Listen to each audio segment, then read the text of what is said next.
يضلل فلا هادي له وأشهد أن لا إله إلا الله وحده لا شريك له وأشهد أن محمدا عبده ورسوله فإن أصدق الكلام كلام الله وخير الهدي هدي محمد صلى الله عليه وسلم وشر الأمور كل محدثاتها وكل محدثة بدعة وكل بدعة ضلالة وكل ضلالة في النار. أعوذ بالله السميع العليم من الشيطان الرجيم من همزه ونفخه ونفثه. بسم الله الرحمن الرحيم. يا أيها الناس اتقوا ربكم الذي خلقكم من نفس واحدة وخلق منها زوجها وبث منهما رجالا كثيرا ونساء واتقوا الله الذي تساءلون به والأرحام إن الله كان عليكم رقيبا. يا أيها الذين آمنوا اتقوا الله حق تقاته ولا تموتن إلا وأنتم مسلمون. يا أيها الذين آمنوا اتقوا الله وقولوا قولا سديدا يصلح لكم أعمالكم ويغفر لكم ذنوبكم ومن يطع الله ورسوله فقد فاز فوزا عظيما. اللهم صل على محمد وعلى آل محمد كما صليت على إبراهيم وعلى آل إبراهيم إنك حميد مجيد. اللهم بارك على محمد وعلى آل محمد كما باركت على إبراهيم وعلى آل إبراهيم إنك حميد مجيد. رب اشرح لي صدري ويسر لي أمري واحلل عقدة من لساني يفقهوا قولي. اللهم انفعني بما علمتني وعلمني ما ينفعني وزدني علما رب زدني علما. تمام تر تعریفات، تسبیحات، تحلیلات، تکبیرات و تقدیسات، تمجیدات، بڑائی، کبریائی، تکبر اور تعریفی کلمات صرف اور صرف اس اکیلے وحدہ لا شریک لہ کے لائق اور زیبا ہیں جس نے اس کائنات کو تخلیق کیا، کائنات کا نظام بنایا، بڑا معتدل نظام بنایا، سورج، چاند، ستارے، انسان، چرند پرند، سمندر، پہاڑ اور درختوں کا بالکل ایک ایک باریک بینی سے پورا نظام اور اصول و قواعد بنائے، اور پوری کی پوری کائنات کو چلانے والی ذات صرف اور صرف ایک ہی ذات ہے، میرا اور آپ کا پروردگار، ہمارا پالنہار، ہمارا رب اللہ تبارک و تعالی. کروڑوں اربوں درود و سلام ہو پیغمبر آخر الزماں، شافی روز گایا، محسن انسانیت محمد الرسول اللہ صلی اللہ علیہ وسلم کی ذات اقدس پر کہ آپ علیہ الصلاۃ والسلام نے اللہ تبارکہ و تعالی کی ایک ایک وحی کا ایک ایک حرف اپنی امت تک پہنچانے کا فریضہ انجام دیا، صلی اللہ تعالی علیہ وآلہ وسلم تسلیما کثیرا کثیرا. انتہائی مختصر حمد و ثنا کے بعد اللہ تبارکہ و تعالی نے اس کائنات کو وجود میں لانے کے بعد ایسے ہی نہیں چھوڑ دیا، بلکہ پورا نظام بنایا، اور نظام بھی اصولوں کے تحت بنا دیا. ایک ہے نظام بنا کر چھوڑ دینا اور وہ نظام چلتا رہتا ہے، لیکن اس نظام کے اندر کچھ اصول بنا دیے، ان اصولوں کو مد نظر جو شخص بھی رکھے گا یہ نظام صحیح طریقے سے چلتا رہے گا. یہ صرف زمین اور آسمان کی بات نہیں ہو رہی، بلکہ ہم اپنی فیکٹریوں کے، اپنی دکانوں کے، اپنے گھر کے، یہاں تک کہ اپنی ذات کا نظام بھی دیکھ لینا، اگر وہ اصولوں کی بنا پر نہیں ہوگا تو وہ نہیں چل سکتا. آخری ملاقات میں ہم نے ایک آیت سنی تھی، سورۃ النبأ کی آیت نمبر 11، اور وہ معیشت کے اعتبار سے تھی کہ وَجَعَلْنَا النَّهَارَ مَعَاشًا. اللہ تبارکہ و تعالی نے دن کو معیشت کا ذریعہ بنایا ہے اور رات کو آرام کا ذریعہ بنایا ہے. صرف اس اصول کو ہی الٹ کر دیں تو صحت بھی خراب، معاشرہ بھی خراب، ذہن بھی خراب، آنکھیں بھی خراب، اور ڈاکٹرز کہتے ہیں معدہ بھی خراب۔ یہ ساری چیزیں خراب ہو جائیں گی صرف کس وجہ سے کہ دن میں سونا اور رات میں جاگنا، جبکہ اللہ نے اپنے قرآن میں فرما دیا کہ میں نے دن کو معیشت کا ذریعہ بنایا اور رات کو آرام کا ذریعہ بنایا۔ صرف ایک اصول کے الٹ پلٹ کرنے سے پورے جسم کے باڈی کے ایک ایک عضو اور ایک ایک نظام درم برم ہو گیا۔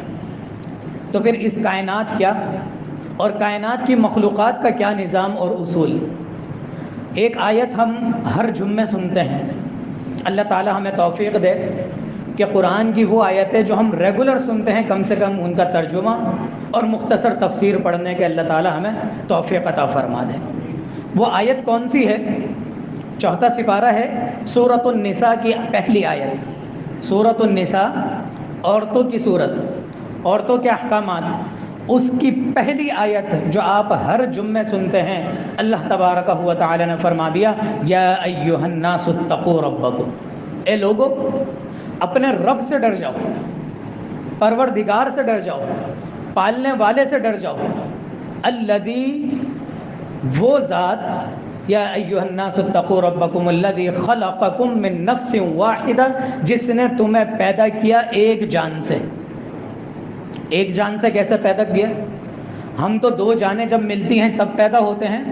حضرت آدم علیہ السلام کو اللہ تبارک و تعالی نے مٹی سے پیدا کیا، اور پھر آدم علیہ السلام کی پسلی سے، آپ کے ہی وجود سے حضرت حوا علیہ السلام کو پیدا کیا من نفس واحدہ وخلق منها زوجها، اور پھر انہی میں سے ان کی بیوی کو بھی پیدا کر دیا۔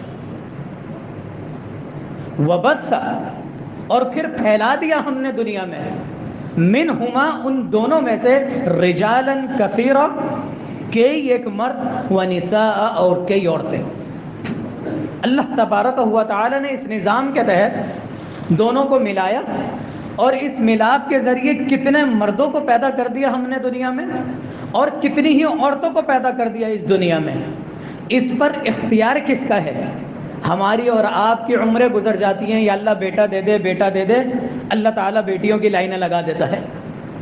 ایک بیٹے کے چکر میں 6-8 بیٹیاں ہو گئی، اور پھر جب وہ 6-8 کے بعد ایک ہوتا ہے تو ایسا اسٹاپ لگتا ہے جیسے اب کوئی اولاد چاہیے ہی نہیں، اور پھر وہ بیٹا جو خون کے آنسو رلاتا ہے، یہ ہم نے خود دیکھا ہے، یہ تجربے بتا رہے ہیں آپ کو کہ لڑ لڑ کے نہیں مانگنا چاہیے، اللہ کی رضا میں راضی رہنا چاہیے۔ بس یا اللہ تو جو اولاد دے نیک دے، صحت مند دے، ہاتھ پیر کی دماغ کی سلامتی کے ساتھ دے، اور اس کو دین کا داعی اور ہمارے لیے صدقہ جاریہ بنا، یہ دعا کرنی چاہیے۔ اور اللہ تبارک و تعالی کہیں پر بیٹوں کی لائنیں لگا دیتا ہے، اور لوگ بیٹیوں کے انتظار میں رہتے ہیں، اللہ سے شکوہ کرتے رہتے ہیں، بیٹی ہو گئی بیٹا ہو گیا، جناب علی آپ کی فیملی مکمل ہو گئی۔ کیوں؟ صرف بیٹوں سے فیملی مکمل نہیں ہو سکتی، صرف بیٹیوں سے فیملی مکمل نہیں ہو سکتی۔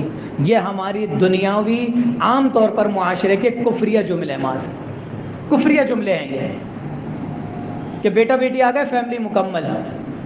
جوان ہونے سے پہلے اللہ نے دونوں کو لے لیا، پھر تو ہم نے کوشش کرنی ہے اور اللہ سے دعائیں کرتے رہنا ہے کہ اللہ تبارک و تعالی میں جو بھی اولاد دے نیک اور صالح دے۔ ان دونوں کے درمیان اللہ نے ایک مخلوق اور بھی رکھی ہے، عام طور پر جسے ہم کیا کہتے ہیں؟ مخنث، ہجڑا، خسرا، خواجہ سرا، کئی ایک نام ہے، انگلش میں چلے جائیں تو شیمیل۔ عام طور پر لوگ ایسے لوگوں کا نام ہی نہیں لیتے، بہت شرم سمجھتے ہیں، اللہ کی تخلیق پر کبھی شرم نہیں۔ اللہ نے پیدا کیا اس مخلوق کو، میری اور آپ کی کوئی طاقت نہیں ہے، لیکن ہماری غلطی کہاں پر ہوئی کہ ہم نے اس مخلوق کو معاشرے کا حصہ ہی نہیں سمجھا، اپنے خاندان کا حصہ نہیں سمجھا، اس کو اتنا نیچ اور کمتر بنا دیا کہ ماں باپ اس کو رضامند نہیں ہوئے اس کو فیملی کا حصہ بنانے، کسی اور کے حوالے کر دیا، لوگوں کو بتایا ہی نہیں، ہاسپٹل سے لے کر نہیں آئے، مار دیا کچھ لوگوں نے، کیا کچھ نہیں کیا۔ اس مخلوق کے ساتھ ہم لوگوں نے ظلم۔ اللہ تبارک و تعالی سے ہمیں رو رو کر دعائیں کرنی چاہیے اور معافی مانگنی چاہیے کہ ہم نے نہ اس چیز کو اجاگر کیا، نہ لوگوں کو تربیت دی، جس کے نتیجے میں معاملہ یہ ہوا آج یہی مخلوق معاشرے میں دندناتی پھر رہی ہے۔ کس اعتبار سے؟ سب سے زیادہ فحاشی کے اعتبار سے، سب سے زیادہ فحاشی کے اعتبار سے۔ زنا کے اڈے کھلے ہوئے ہیں کہیں نہ کہیں، اور وہ کام چھپ کر ہو رہے ہیں، لیکن معاشرے میں ہر گلی کے نکڑ میں، ہر ریسٹورنٹ کے باہر، ہر پارک کے باہر آپ کو یہ مخلوق ملے گی انتہائی نازیبا الفاظوں کے ساتھ اور نازیبا لباس کے ساتھ۔ عورتیں سمجھ رہی ہیں یہ مرد ہیں، مرد سمجھ رہے ہیں یہ عورتیں ہیں، ہر جگہ گھس رہے ہیں، ہر جگہ جا رہے ہیں۔ معاشرے میں جو گاؤں گوڑ سے لوگ آئے ہوئے ہیں کمانے کے لیے، انہیں نہ دین کی سمجھ ہے، صرف دنیا کما رہے ہیں۔ یہاں سے کام پہ سے چھٹی کرنے کے بعد جب جاتے ہیں شیطان ورغلاتا ہے تو انہی کی طرف راغب ہوتے ہیں۔ یہ کیا وجہ ہے کہ ہم نے انہیں معاشرے کا فرد نہیں سمجھا؟ ہونا یہ چاہیے تھا کہ ان کو پڑھاتے لکھاتے، اپنی اولاد سمجھتے، اور پھر شریعت بھی یہی کہتی ہے کہ جب یہ بڑے ہو جائیں اگر ان کے اندر مردوں کے خواص زیادہ ہیں تو مردوں کی کیٹیگری میں ڈال دیا جائے، عورتوں کے خواص زیادہ ہیں تو عورتوں کی کیٹیگری میں ڈال دیا جائے۔ اور کہیں نہ کہیں ایک طرف جھکاؤ ہوتا ہے، ایسا نہیں ہوتا، کوئی ترازو نہیں ہے کہ بالکل پیرالل آ رہی ہوں دونوں چیزیں، کہ مرد بھی مردوں میں بھی، مردوں کے خواص بھی زیادہ ہیں عورتوں کے بھی، نہیں، ایک نہ ایک طرف ان کا جھکاؤ زیادہ آتا ہے، تو شریعت نے وہی حکم ان کے اوپر لگا دیا تاکہ اگر مرد ہیں یہ تو خواتین ان سے پردہ کریں، اور مردوں کے معاملات ہوں ان کے ساتھ، مسجدوں میں آ کر نماز پڑھیں، پاکی کا صفائی کا پورا خیال کریں، معاشرے کا فرد بنیں اور کمائیں، اور اپنے گھر والوں کو، اپنے والدین کا پیٹ پالیں اور ان کی خدمت کریں اور جنت کے لیے اپنے لیے راستہ بنائیں۔ اور اگر عورتیں ہیں تو پردے کا پورا خیال کریں، غیر مردوں سے بچیں، پاکی صفائی کا خیال کریں، اپنے والدین کی خدمت کریں، دین کا علم حاصل کریں، اور اگر کہیں پر باہر نوکری نہیں بھی مل رہی اور ضرورت پڑ رہی ہے تو مدارس میں پڑھائیں، خواتین کو علم سکھائیں، معاشرے کا بہترین فرد۔ لیکن ہم نے ان کو فرد نہیں سمجھا۔ اسی چیز کا فائدہ اٹھاتے ہوئے اسلام دشمن ممالک نے 2018 یا غالباً 2017 میں ایک ایکٹ جاری کیا، اور اس ایکٹ کا نام کیا تھا جناب علی؟ پروٹیکشن آف رائٹس ایکٹ، یعنی کہ حقوق کی حفاظت کرنے والی ایکشن کمیٹی۔ اللہ اکبر! نام جتنا بڑا کام اتنا ہی برا۔ یاد رکھیں گے جتنی این جی اوز چل رہی ہیں دنیا میں، جو دین کے ساتھ نہیں ہیں وہ کبھی بھی دین کے ساتھ مخلص نہیں ہو سکتی، کسی کے حقوق ادا نہیں کر سکتی، اور حقوق کے نام پر یہ حق چھینتے ہیں لوگوں سے۔ اور یہ بات صرف دوسرے ممالک کی نہیں ہو رہی، پاکستان میں بھی ایسی این جی اوز ہیں جو انسانی حقوق کے نام پر انسانی اعضاء کی اسمگلنگ کر رہی ہیں، اور بالکل حقیقت بات ہے۔ کسی دن انشاءاللہ این جی اوز پر جمعہ ہوگا تو ہم ان کے بھی حقائق کھولیں گے کہ نام انسانیت کا ہے، اور ہم سب ان کو چندہ بھی دیتے ہیں، ان کے نام کی ایمبولینسز چلتی ہیں، سارے کام ہوتے ہیں، لیکن اندر خانے جو لوارث لاشیں ہوتی ہیں، فرض تو یہ تھا کہ ان کا نماز جنازہ ادا کر کے ان کو قبرستان میں دفنایا جاتا، لیکن ان کو بھاری پیسوں کی آفر ہوئی اور انہوں نے اعضاء اسمگل کرنا شروع کر دی۔ کیوں؟ کیونکہ دین نہیں تھا، میری اور آپ کی وہاں تک پہنچ نہیں تھی۔ علماء نے بھی وہ پلیٹ فارم چھوڑ دیا، اور مقتدی بھی جو مسجدوں سے سن کر جاتے ہیں، میں وہی جملہ بار بار کہتا ہوں کہ ہم مسجدوں میں سنتے تو ہیں لیکن آگے نہیں پہنچاتے ہیں۔ مسجد سے نکلنے کے بعد بس سمجھتے ہیں ہماری جمعے کی نماز پوری ہو گئی، ہمارا فرض ادا ہو گیا۔ تأمرون بالمعروف وتنہون عن المنکر، فرض ہے کہ نیکی کی دعوت پہنچانا اور برائی سے لوگوں کو روکنا، یہ فرض ہے۔ اگر ہماری پہنچ وہاں تک ہوتی تو ان کی مجال نہیں ہوتی کہ میرے اور آپ کے رشتہ داروں کو، مسلمان بھائیوں کو، بہنوں کو، ماؤں کو، ان کے اعضاء کو کاٹ کر، انہیں لپیٹ کر، انہیں باہر ملک اسمگل کیا جاتا، لاشوں کی بے حرمتی کی جاتی۔ ہم گورکن کو بولتے ہیں کہ کچھ گورکنوں نے جو ہے وہ لاشیں نکال کے خواتین کے ساتھ زیناکاری کی، پکڑ لیا ان کو۔ ان کو کون پکڑے گا جو پورا مافیا چل رہا ہے؟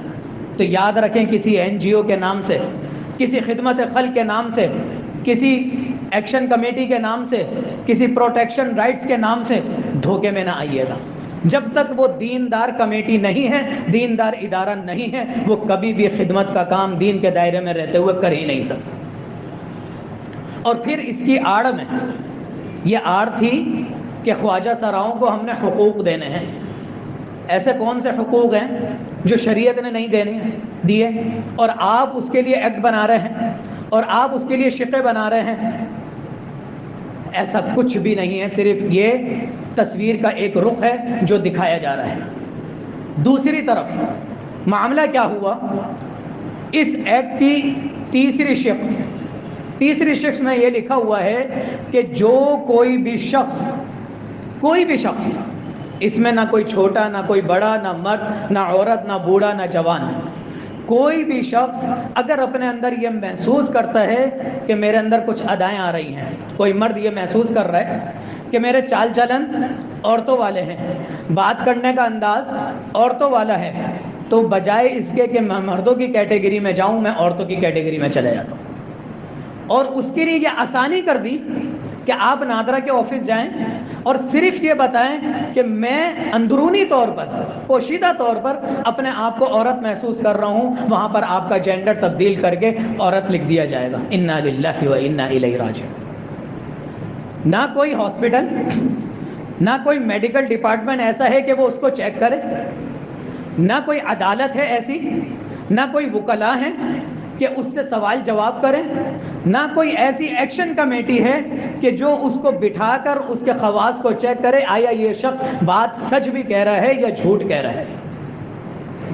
اور آخر ایسے لوگ پائے کہاں جاتے ہیں؟ سوال یہ پیدا ہوگا کہ ہمارے معاشرے میں تو ایسے لوگ نہیں ہیں. میرے عزیز، میرے محترم، بھرے پڑے ہیں فیشن کی دنیا میں اور پھر فلم انڈسٹری میں، ڈرامہ انڈسٹری میں ایسے لوگ بھرے پڑے ہیں.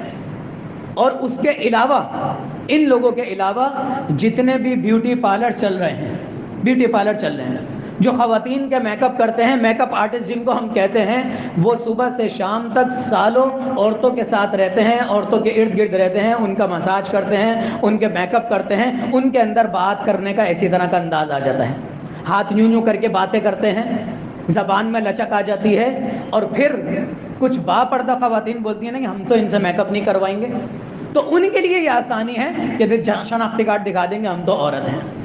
اور عورتوں کو چھو رہے ہیں، جہاں مرضی چاہے چھو رہے ہیں، جس طریقے سے مرضی چاہے چھو رہے ہیں. عورتوں کے واش روم میں جا رہے ہیں، عورتوں کے سوئمنگ پول میں جا رہے ہیں. ایسے علاقے، ایسے پارک جہاں پر بدھ کے دن لکھ دیا جاتا ہے صرف خواتین کی انٹری ہے انٹرٹینمنٹ کے لیے، جو میری اور آپ کی مائیں بہنیں اپنے بچوں کو لے کر چلی جاتی ہیں کہ ہاں بھائی اس دن یہاں پر مردوں کو آنا منع ہے، چلو اپنے بچوں کو پارک گھمایا آتے ہیں، انٹرٹین کراتے ہیں. وہاں پر بھی ایسے مرد صرف اپنا شناختی کارڈ دکھا کر کہ ہم نے عورتیں لکھوا لیا ہے، ان جگہوں پہ گھس جاتے ہیں. اور آگے یہی ہونے والا ہے. اور ہم یہ شاید سمجھ رہے ہوں کہ ایسا پتہ نہیں ہوگا بھی یا نہیں ہوگا.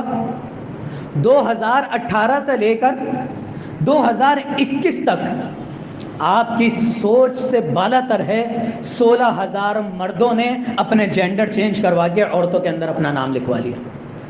انا للہ و انا. پاکستان میں یہ لوگ 16,530 افراد نے، جو مرد ایسے ہیں جنہوں نے عورتیں اپنے نام لکھوا چکے ہیں اور معاشرے میں گھوم رہے ہیں.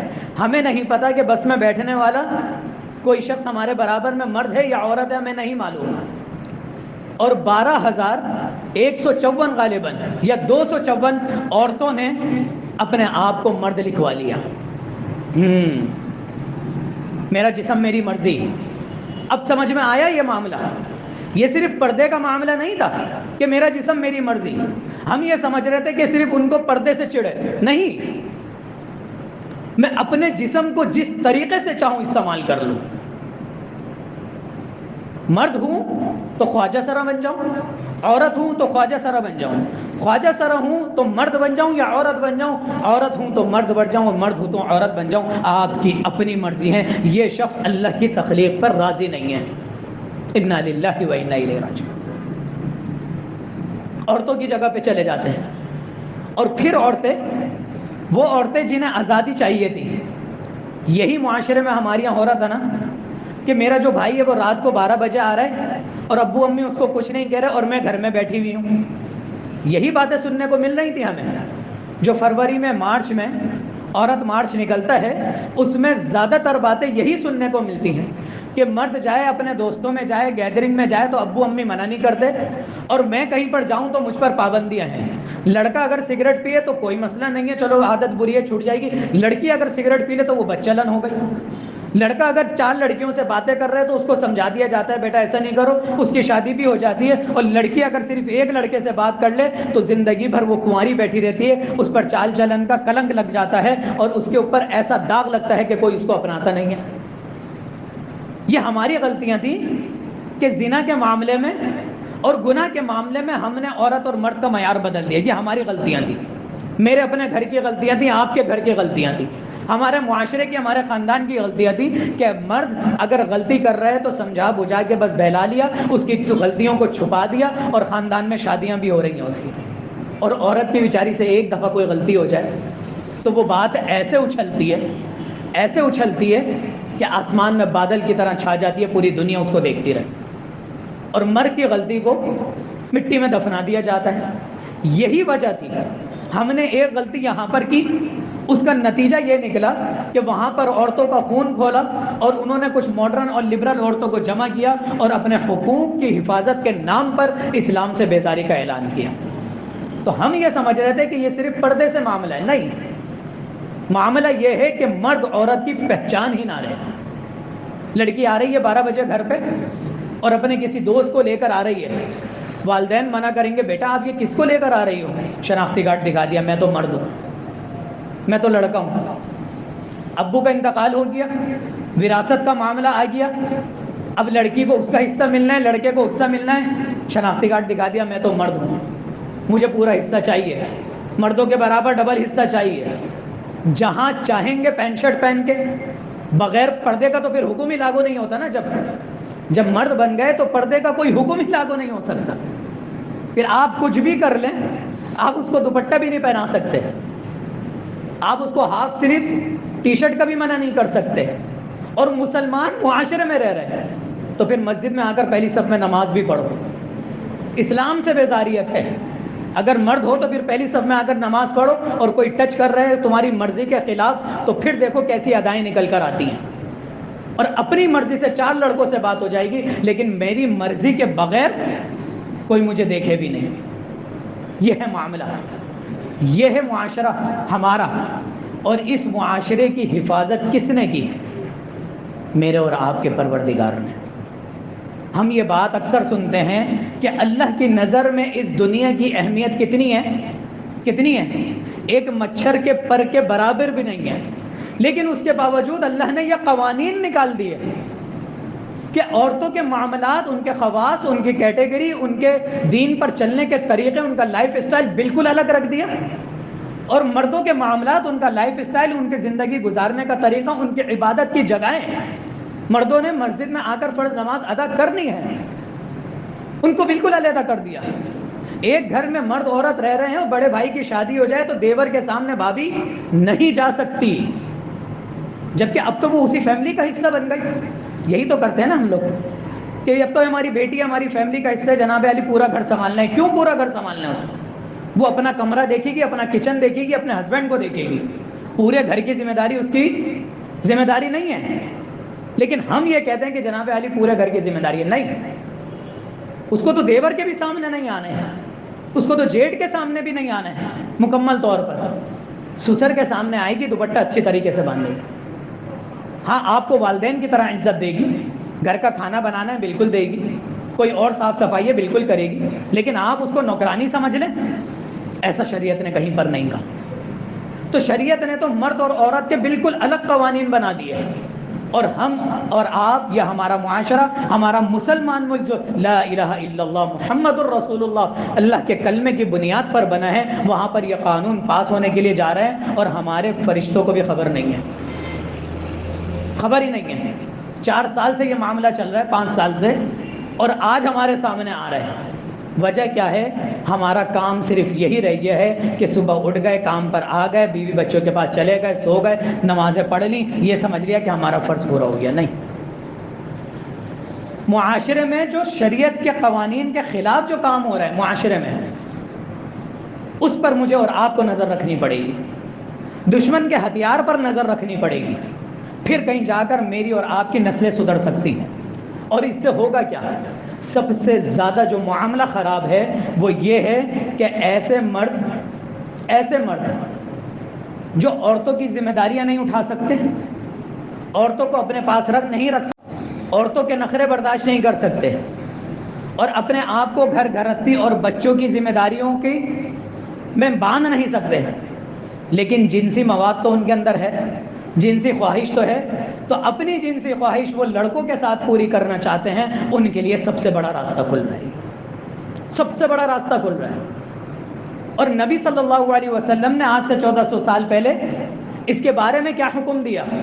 اٹھائیے، ترمذی شریف ہے، موبائل پر بھی سرچ کر سکتے ہیں، اب تو آسانی ہو گئی ہے، اور اس کی حدیث نمبر 1456 ہے، بڑا آسان حوالہ ہے، 1456 سیریل سے ہے نمبر 1456۔ اس حدیث میں نبی صلی اللہ علیہ وسلم نے فرمایا کہ جب بھی تم کسی ایسے لوگوں کو پاؤ، من وجدتموہ، کہ تم جب پاؤ، من عمل عمل قوم لوط، ایسا عمل کرتے ہوئے جو قوم لوط نے عمل کیے تھے، تو فقتلوا، ان کو قتل کر دو۔ فقتلوا، ہم نے سب صرف ایک ہی نعرہ سیکھا ہوا ہے، من سب نبیا فقتلوا، جو نبی صلی اللہ علیہ وسلم کو گالی دے بس اس کو قتل کر دو، اور سڑکوں پہ نکل آتے ہیں، ایسے لوگوں کو بھی قتل کر دو، اتنی سخت سزا ہے، معاشرے میں رہنے کے لائق نہیں ہے وہ دو لوگ کتنا معاشرہ بگاڑ لیں گے، نہیں، یہ لت ہے، ایک سے دوسرے کو لگے گی، دوسرے سے تیسرے کو لگے گی، پورے معاشرے میں پھیلتی چلی جائے گی جنگل کی آنکھ کی طرح۔ جہاں پر بھی تم ایسے دو لوگوں کو پاؤ، فقتلوا، ان میں سے کس کو قتل کرنا ہے؟ الفاعل والمفعول به، فاعل کو بھی اور مفعول کو بھی، کرنے والے کو بھی اور کروانے والے کو بھی، دونوں کو قتل کر دو۔ اور اٹھائیے، سورۃ الاعراف ہے، 8واں سپارے کا آخر ہے، اللہ تبارک و تعالی نے اپنے قرآن مجید میں فرمایا وَلُوطًا إِذْ قَالَ لِقَوْمِهِ، جب لوط علیہ السلام نے اپنی قوم سے کہا، کیا کہا لوط علیہ السلام نے؟ أَتَأْتُونَ الْفَاحِشَةَ، فحاشی تو بہت لوگ کرتے ہیں، أَتَأْتُونَ الْفَاحِشَةَ، تم ایسی فحاشی کا ارتکاب کر رہے ہو، ما سبقکم بها، جو اس سے پہلے کسی نے بھی نہیں کی، ما سبقکم بها من احد من العالمین، تم میں سے کسی نے بھی ایسی فحاشی کا ارتکاب نہیں کیا، اور کب سے نہیں کیا؟ احد من العالمین، جب سے دنیا بنی ہے، جتنے عالم آ گئے، جب سے آدم علیہ السلام سے لے کر حضرت لوط علیہ السلام تک جتنی قومیں آئیں، کتنے ہزار سال گزر گئے، کسی قوم نے فحاشیاں تو بہت کی ہوں گی، لیکن ایسی فحاشی کا ارتکاب نہیں کیا جو تم کر رہے ہو اللہ کے بندو۔ ایسا غلیظ کام تو کوئی سوچ بھی نہیں سکتا۔ اور پھر اس کی سزا کیا بتائی؟ سورہ ہود اس کی آیت نمبر 82 میں اللہ تبارک و تعالی نے فرمایا ان کی سزا یہ کری کہ وَأَمْطَرْنَا، ان کے اوپر بارش برسائی، علیہا، ان کے اوپر کس چیز کی؟ حجارتن، پتھروں کی بارش، پانی کی نہیں، ہم سے پانی کی بارش برداشت نہیں ہو رہی جو ضرورت سے زیادہ ہو گئی، ایسی بارش، ایسے پتھر جو انسان کے سر سے جائیں اور نیچے سے نکل جائیں، ایسے پتھر نیست و نابود کر دیں۔ اور ایک حکم کی نافرمانی پوری قوم کو لے ڈوبتی ہے۔ اس کی مثال میں آپ کو ابھی دے دیتا ہوں۔ پچھلے سے پچھلے جمعے کو ہم لوگ گئے ہوئے تھے سلاب زدگان کی طرف، تبھی یہ جمعہ کینسل ہوا تھا، اور ہم نے وہاں پر جو حالات دیکھے ہیں، اللہ کا جتنا شکر ادا کیا جائے کم ہے۔